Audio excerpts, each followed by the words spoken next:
Good morning everyone. My name is Abhika John.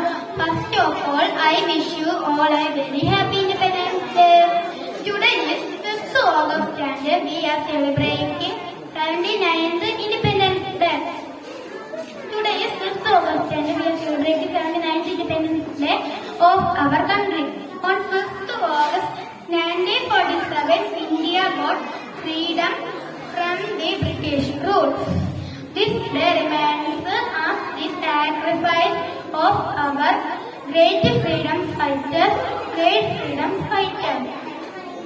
Like Mahatma Gandhi, Subhash Chandra Bose, Bhagat Singh and others fought for the independence of India.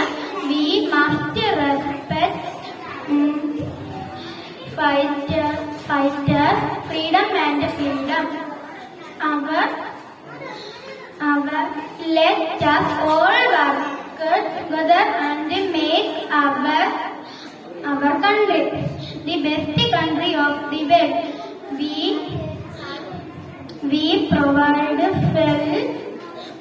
to become an India. Jai Hind, Jai Bharat. Thank you.